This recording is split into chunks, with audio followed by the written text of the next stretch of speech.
Hi hello this is doctor Manoj. ఈరోజు arthroscopic ACL Liger instruction గురించి మనం తెలుసుకుందాము. ఏసీఎల్ లిగమెంట్ అనేది మనకి మోకాల్లో ఉంటుందండి. ఒకటి ఫీమర్ బోన్, థై బోన్, ఇంకొకటి లెగ్ బోన్, టిబియా బోన్ మధ్యలో మనకి రెండు బ్యాలెన్స్ చేయడానికి ఏసీఎల్ లిగమెంట్ అనేది ఉంటుంది. ఇక్కడ ఉంటుందండి. ఏసీఎల్ లిగమెంట్ కట్ అవుతే మనకి ఆపరేషన్ అవసరమా కాదా అనేది ఎలాగంటే దీంట్లో రెండు రకాలు ఉంటుంది. ఒకటి పార్షియల్ టియర్, ఇంకోటి కంప్లీట్ టియర్. పార్షియల్ టియర్ వల్ల ఓన్లీ పెయిన్ వచ్చింది అనుకుంటే just pain killers and physiotherapy is enough.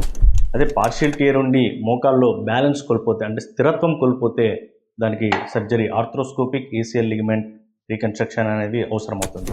అదేవిధంగా ఏసీఎల్ లిగమెంట్ కంప్లీట్ టియర్ అయినా ఇన్స్టెబిలిటీ ఉందంటే ఆర్థ్రోస్కోపిక్ ఏసీఎల్ రీకన్స్ట్రక్షన్ అనేది మనకు అవసరం అవుతుందండి. ఏసీఎల్ కంప్లీట్ టియర్కి మనం ఆపరేషన్ డిలే చేసుకోవచ్చా అని అడుగుతారు.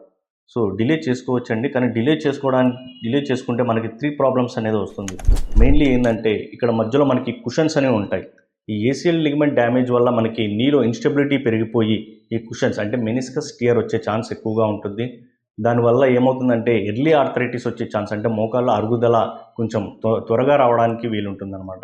అదే కాకుండా ఏసీఎల్ టియర్ అనేది కంప్లీట్గా టియర్ అయిపోతే మిగతా లిగమెంట్స్ సైడ్స్కి వెనకలకి 3 లిగమెంట్స్ ఉంటాయి, దాని మీద కూడా స్ట్రెస్ పడే ఆస్కారం ఉంటుంది. డిలే చేసుకోవచ్చు కానీ but not for 6 months, 1 year. You can delay it for 1 to 2 months only. Okay, thank you.